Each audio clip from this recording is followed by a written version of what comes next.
함께 나누실 말씀은 요한계시록 8장 1절에서 5절까지의 말씀입니다. 찾지 마시고 화면을 보시고 우리 한 목소리로 읽겠습니다. 요한계시록 8장 1절에서 5절까지의 말씀을 같이 읽겠습니다. 일곱째 인을 떼실 때에 하늘이 반시간쯤 고요하더니 내가 보매 하나님의 앞에 일곱 천사가 서 있어 일곱 나팔을 받았더라. 또 다른 천사가 와서 제단 곁에 서서 금 향로를 가지고 많은 향을 받았으니 이는 모든 성도의 기도와 합하여 보좌 앞 금 제단에 드리고자 함이라. 향연이 성도의 기도와 함께 천사의 손으로부터 하나님 앞으로 올라가는지라. 천사가 향로를 가지고 제단에 불을 담아다가 땅에 쏟음에 우레와 음성과 번개와 지진이 나더라. 아멘. 우리 하나님 앞에 손을 들어 인사하겠습니다. 하나님, 우리의 기도를 받아 주시옵소서. 아멘. 여러분, 오늘 오신 분들을 보니까 백신을 오늘 맞으신 분도 용감하게 오셨고, 또 심장이 아프신데도 피곤한데도 오시고, 참 하나님은 건강과 관계없이 우리의 마음이 동하는 대로 움직이신다는 것을 잘 알게 됩니다. 저도 건강한 사람 중에 하나인데 참 비 오는 날은 많이 힘듭니다. 비 오는 날은 힘들어서 정말 기도에 예배도 힘든데 여러분이 비 오는 날 차 타고 멀리서 또 가까이에서 이렇게 와주셔서 너무너무 감사하고, 또 온라인으로 드리시는 분들 지금 제가 보니까 9분이 지금 드리고 계십니다. 우리 온라인으로 드시는 분들도 감사드립니다. 가정에서 또 쉽게 쉴 수 있으실 텐데 함께 하셔서 요즘 너무너무 감사드리고 또 힘이 되는 것 같습니다. 여러분, 우리가 요한계시록을 나누고 있습니다. 왜 나누어야 되는가? 우리 주변에 이단이 너무 가까이 와 있고 벌써 신천지는 움직이기 시작했다고 합니다. 여러분, 벌써 움직이면서 이 소개동 쪽에 다시 또 전단지를 뿌리면서 우리가 올바른 교단이다, 지금 잘못됐다라고 하면서 또 선전을 시작하고요. 신천지 예단에 있었던 주소들은 다 사라지고 새로운 주소들이 지금 생기기 시작했답니다. 또 우리 옆 건물이 뭐가 들어올지 아직 결정은 안 됐는데 모르겠습니다. 우리가 그것 때문에 기도해야 될 것 같고, 그리고 많은 부분에 있어서 항상 이단은 요한계시록을 통해서 오기 때문에 우리가 한번 요한계시록을 나눔을 통해서 정말 하나님 앞에서 참된 진리가 무엇인지 자칫 삐걱 잘못 드렸다가 우리가 잘못된 길로 걸어가지 않기 위해서 계시록을 제가 일찍 이렇게 나누게 되었습니다. 우리가 지금 나누는 말씀은요, 요한계시록 8장 말씀입니다. 앞에서 우리가 나눴던 말씀은 요한계시록 6장까지 6인을 떼셨고 7장에 들어가면서 14만 4천에 대해서 나누었고, 또 셀 수 없는 하나님의 흰옷 입은 성도들에 대해서 나누었습니다. 그러면서 이제 8장에 들어가면서 여러분 일곱째 인을 떼면서 그 말씀이 시작됩니다. 우리 한번 따라 읽어보겠습니다. 일곱째 인을 떼셨다. 한 번 더요. 일곱째 인을 떼셨다.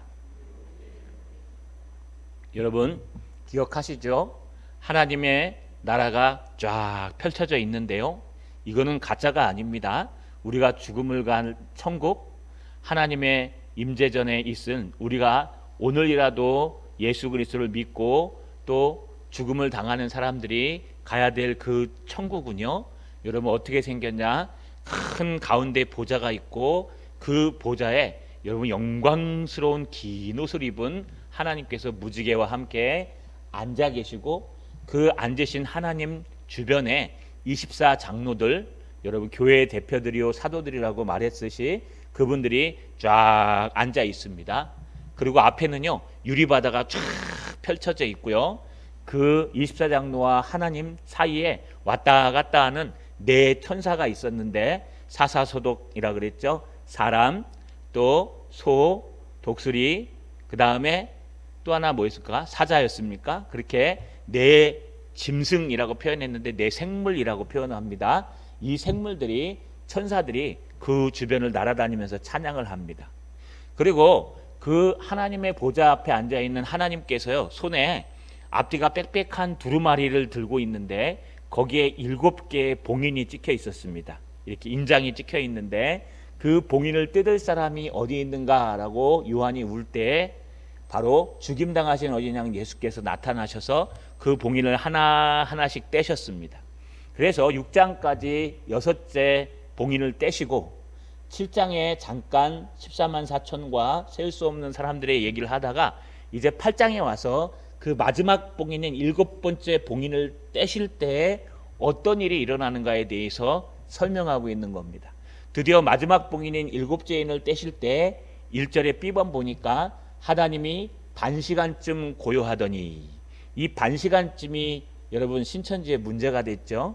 반시간쯤이 어떻게 해석될 것인가, 한때와 두때와 반때와 뭐 이것도 똑같고요. 이 반시간쯤 되는 건 30분을 얘기하는 겁니다. 1시간이 아니라 반시간쯤 해서 원문대로 30분 동안 하늘이 고요해졌습니다. 막 주님을 찬양하고 성도들의 찬양이 있고 장로들이 자기 면류관을 벗어서 하나님 앞에 드리고, 그리고 봉인을 뗄 때마다 여러분 많은 역사들이 나타나는 그 어수선해 보이고 영광스러운 모습이 30분쯤 고요한 거예요. 어떤 목사님이 설교하기 시작했습니다. 그러더니 나오셔서요, 자 성도님 이제 묵상으로 조용히 있어 봅시다 하고 5분을 있어 보는데 5분을 사람들이 참지 못해요. 5분도 조용히 앉아 있는 게 우리는 잘 되지 않습니다. 그래서 책 보는 게 참 어려운 것이요, 5분, 10분, 1시간을 조용히 있어야 되는데 그게 잘 안 됩니다. 여러분이 반시간쯤 고요하다는 것은 무엇인가 하기 전에 전조 증상이라고 표현합니다. 역사적 배경으로는요, 성전에 올라가는 등잔불을 붙이는데 30분이 걸렸다고 하고요, 또 어떤 사람들은요 이렇게 해석합니다. 중요한 일을 하기 전에 고요함의 그 상태.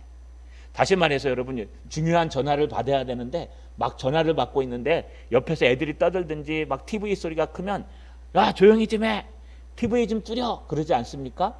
조용한 순간에 중요한 전화를 받을 때, 뭐 그냥 일반 전화는 상관없지만 아주 중요하고 심오한 전화를 받을 때는 조용히 하라고 얘기합니다. 마찬가지로 마지막 7째 인을 떼실 때 하나님이 조용히 시킵니다.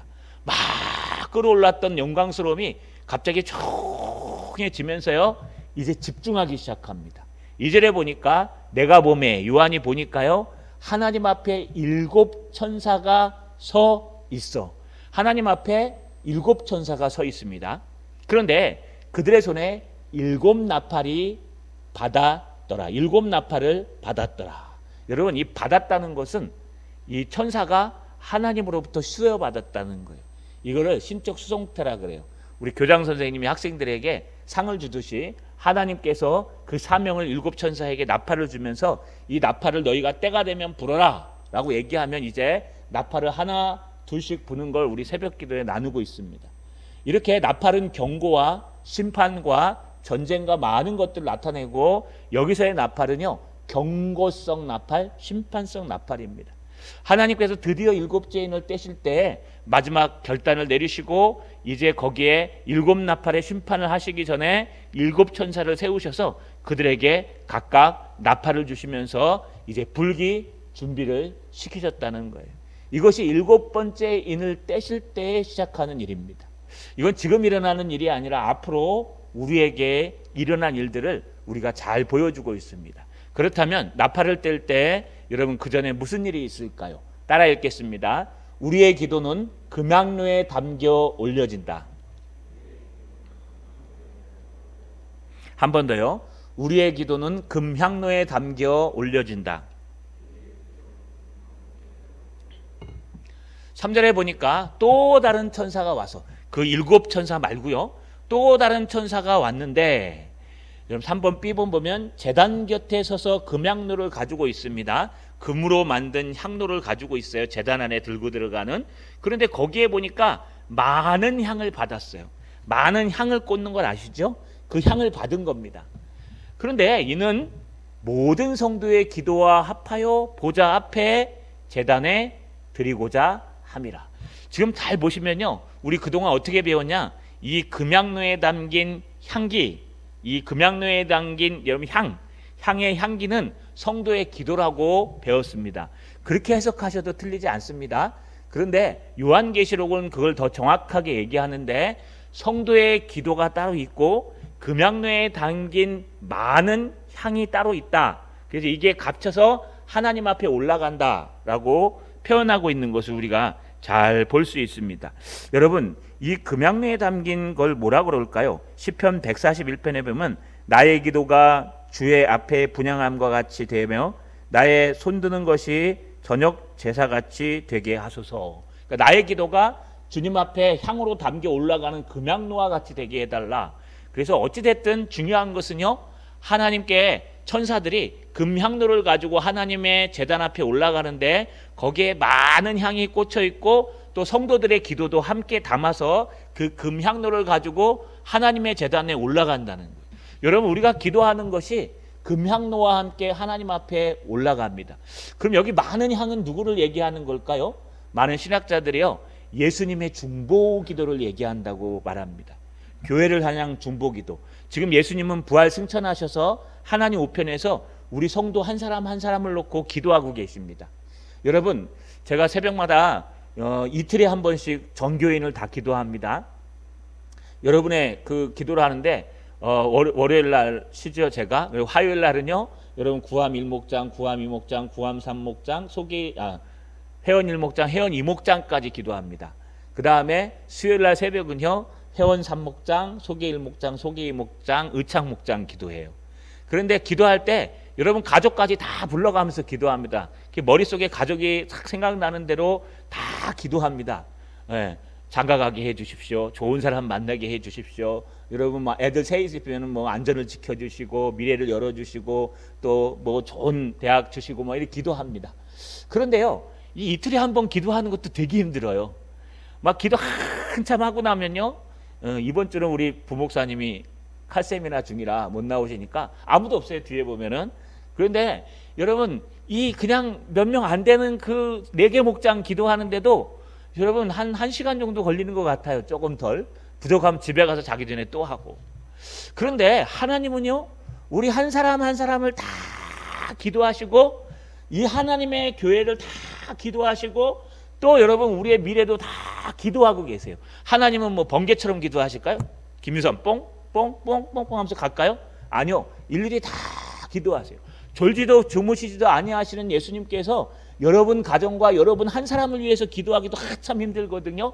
그런데 만일 중심까지 아셔서 기도하신다면 우리의 기도가 상대나 되겠습니까? 저 같은 게 기도한들 얼마나 상대나 되겠습니까? 저도 막 그 시간에 쫓겨서 기도하는데 우리 주님은요, 얼마나 많은 기도를 하실까요? 그래서 여기 많은 향은요, 주님의 기도를 얘기한다고 합니다. 예수님의 기도는 우리의 기도의 몇백 배가 될 거예요. 제가 저 하나 놓고 기도해도 힘든데 정말 주님께서 저를 놓고 기도하는 건 저의 몇백 배나 될 거예요. 저 중심도 다 아시기 때문에. 여러분 가정을 놓고도 몇백 배나 더 기도할 거예요. 저는 특별히 제가 주례한 사람들은 끝까지 안 놓치고 기도합니다. 새벽마다 꼭 주례, 제가 주례셨던 분들은 꼭 기도합니다. 뭐 차별이 아니고요, 그게 제 책임이라고 생각해요. 그 가정이 깨지지 않도록 복받아야 저도 은혜가 되니까. 그런데 그 가족 놓고 기도하는 것도 모르는데도 자꾸 기도하는데 힘이 되는데 주님은 얼마나 굉장히 기도하실까. 여러분, 그러니 주님의 기도는 큰 향과 같고 우리의 기도는 거기에 꼽살이 끼어서 올라가는 기도가 똑같다는 거예요. 주님의 기도의 양이 우리 기도의 양보다 훨씬 더 많다는 거예요. 그럼에도 불구하고 성도의 기도는 틀림없이 하나님의 금향로에 다녀서 올라갑니다. 4절에 보세요. 향연, 그 향기에서, 그 향로에서 나는 향기와 그 연기, 이걸 향연이라 그래요. 이 연기를 뭐라고 얘기하냐? 향연이 성도의 기도와 함께 천사의 손으로부터 하나님 앞으로 올려지니라. 여러분, 연기를 하나님이 받으시는 거예요. 그 향기를 하나님이 받으시는데 성도의 기도가 연기가 되어서 그 주님의 기도와 함께 우리에게로 다가오는 거예요. 그러니까 우리가 기도하고 예수님이 기도하고 우리를 위해서 중보 기도하는 것들이 향기가 되어서요, 하나님 앞에 다 올려진다는 겁니다. 여러분, 여러분의 기도가 하나도 땅에 떨어지지 않습니다. 물론 막 엉망으로 기도하는 건 틀리고 안 올라갈 거예요. 왜냐하면 후안 카를로스 오르티지 목사님이라는 분이 계십니다. 이분이 제자입니까? 라는 책을 쓰셨어요. 그런데 이분이 쓰신 책 또 하나가 있는데, 우리의 기도는 대부분 하나님 앞에서 여러분 잡동사니 우편물 취급을 당합니다 라는 책을 썼어요. 무슨 뜻이냐 하면 우리의 기도는 그냥 횡설수설하면서 욕심만 가득해서요, 여러분 하나님 앞에 상달돼도 하나님의 마음을 아프게 하는 기도, 하나님 누구 망하게 해주세요, 누구 좀 벌받게 해주세요, 이런 기도들이 만약에 올라가면 하나님 앞에 올라가긴 하겠지만 그 주님이 들으면 얼마나 가슴이 아프실까. 물론 정직하게 기도하셔야 됩니다. 막 억지로 막 나를 누르며 기도하실 필요는 없어요. 우리의 작은 신음에도 응답하시지만 대부분 우리의 기도는 하나님 앞에 향기로 올라가는데요, 그 향기로 올라가는 것 중에 대부분들은 그저 여러분 요즘 우편물들이 어떻게 됩니까? 옛날에는 편지 오면 누가 왔나 막 궁금한데 요즘 우편물은 대부분 다 고지서나 통지서나 또는 여러분 뭐 이단에서 오거나 신문이나 이런 것들이 오죠. 그래서 대부분 쓰레기 취급당하죠. 중요한 건 다 카톡이나 문자로 옵니다. 여러분 그 정도로 그렇게 잘못된 기도와 잘못된 것들이 올라오기도 한다고 카를로스 목사님 말합니다. 그럼에도 불구하고 저는요, 제가 보기에는 우리는 정직하게 하나님 앞에 기도한다면 우리의 아무리 헛된 말도 하나님 앞에는 다 올라가게 돼 있습니다. 이 저녁에 여러분들이 주여 부르면서 하나님 앞에 기도하는 거요, 금악류에 담겨서 주님의 그 중보기도와 함께 하나님 앞에 올라간다는 거예요. 하나도 땅에 떨어지지 않고 여러분의 기도가 다 하나님 앞에 올라간다는 겁니다. 여러분 이 저녁에 용기를 좀 내십시오. 왜냐하면요, 여러분 지금 기도하는 것들이 다 올라갑니다. 그대로 올려집니다. 그리고 하나님께서 응답하실 것들은 다 챙겨서 거기에 대답하고 응답해 주신다는 거 꼭 기도하시는 여러분 되시길 주님의 이름으로 간절히 소망합니다. 그러면 이 기도는 어떤 능력이 있을까요? 따라 읽겠습니다. 성도의 기도에 응답하신다. 한 번 더요. 성도의 기도에 응답하신다. 여러분 잘 보세요. 5절에 천사가 금향로를 다시 가집니다. 금향로에 주님의 많은 기도와 또 우리의 많은 기도를 합해서 그 연기를 제단 안에 들여서 올라가니까 그 향연과 성도의 기도를 하나님이 흠양하시고 여러분 그들에게 다시 그 천사가 향로를 가지고 다시 내려옵니다. 그런데 5절 중반절에 보니까 B에 제단에 불을 담아다가 땅에 쏟음에, 여러분 내려오는데요, 그 금향로를 가지고 그냥 내려오는 게 아니라 그 금향로에 제단의 불씨를 받아가지고 그 불씨를 담아가지고 내려온대요. 내려와서 땅에 쏟는데요. 그런데 쏟을 때 어떤 일이 일어나냐? 5절 D본에 보니까 우레와 음성과 번개와 지진이 일어나더라. 여러분 이 우레와 음성과 번개와 지진을 땅에 쏟는데요. 이게 도대체 뭔 얘기를 하는 걸까요? 이 심판을 말합니다. 이미 에스겔서 10장 2절과 7절을 읽어보시면 이렇게 기록합니다. 하나님이 가는 베옷을 입은 사람에게 말씀하여 이르시되 너는 구름 밑에 있는 바퀴 사이로 들어가 그 속에서 숯불을 두 손에 가득히 움켜 가지고 성읍 위에 흩으라 하심에 그가 내 목전에서 들어가더라. 7절에 그 그룹이 그들 사이에 손을 내밀어 그 그룹들 사이에 있는 불을 집어 가는 베옷을 입은 자의 손에 주매 그가 받아가지고 나아가는데, 하나님께서요 에스겔을 통해서 말씀하신 것처럼 심판하신다는 거예요. 하나님의 유다의 백성들, 예루살렘의 백성들을 멸망시키기 위해 이 환상을 보여주시는 거예요. 그래서 주님께서 성도의 기도를 들으시고 그 기도를 흠양하신 다음에 그 기도에 담겨간 향로, 금향로 있죠? 거기다가 하나님이 숯불을 담아주시는 거예요. 숯불을 담아주셔서 그 숯불을 땅에 쏟으면 그 숯불이 우레가 되고 큰 음성이 되고 번개가 되고 지진이 되어서 이 땅에 심판하는 놀라운 역사가 나타난다는 겁니다. 여러분 그 금향로에 뭐가 담겨 올라갔어요? 기도가 올라갔어요. 그리고 금향로에 뭐가 담겨 내려옵니까? 숯불이 담겨 내려옵니다. 우리 앞에서 이미 배웠었습니다. 예, 일단 앞에 요한계시록 5장 8절에서 10절 사이에 보면 여러분 성도들이 구속당하는 걸 보고 특히 우리 순교당한 사람들이 기도할 때 그 순교자의 기도를 들으시고 주님께서요 그걸 숯불을 그 순교자의 기도로 응답하시는 걸 보았어요. 또 성도들의 기도를 들으시고 응답하시는 걸 보았어요.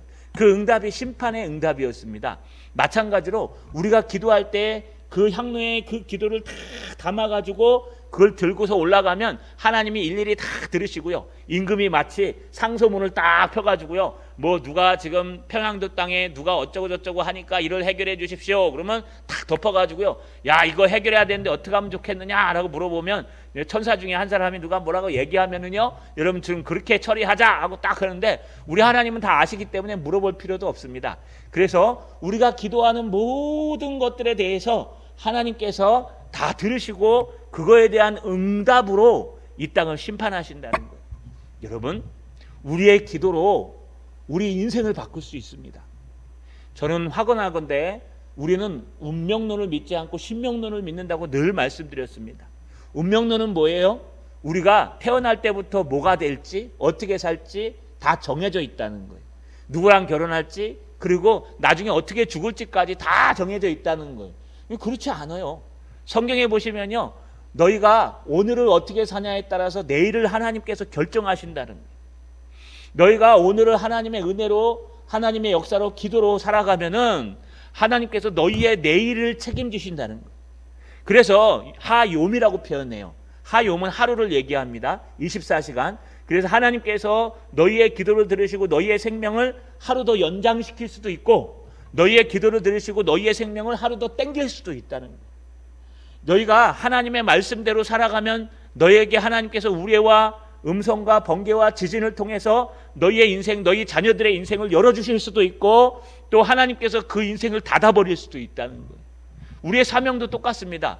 하나님 앞에 우리가 서서 하나님 앞에 기도하고 하나님 앞에 매달리고 하나님 앞에 달려가면요, 하나님께서 그 문을 여실 수도 있고 닫으실 수도 있다는 거예요. 이것을요, 우리 인생을 살다 보면 큰 은혜로 느껴집니다. 제가 언제 한번 얘기했었습니다. 제가 부교육자 시절에 여기 있다가 2번 스카우트 돼서 한 번은 안 간다 그랬고요, 2번째는 꼭 오라 그래서 말씀드리고 갔는데 행정목사로 갔습니다. 근데 제 밑에 제 나이에 행정목사로 가니까요, 뭐 40세 안 된 사람이 40세에 갔습니까? 행정목사로 가니까 39에 제 밑으로 제 선배들이 들어오는 거예요. 목사님들이. 그래서 선배님들이 들어왔는데요, 그 선배님 중에는 담임 목사님과 오래도록 사역했던 분도 계셨어요. 원래 그분이 행정목사로 와야 되는데 안 온다 그래서 제가 간 거예요. 그러고 나서요, 담임 목사 자리가 났는데 그 자리도 제 자리가 아닙니다. 원래 그분이 가야 되는 거예요.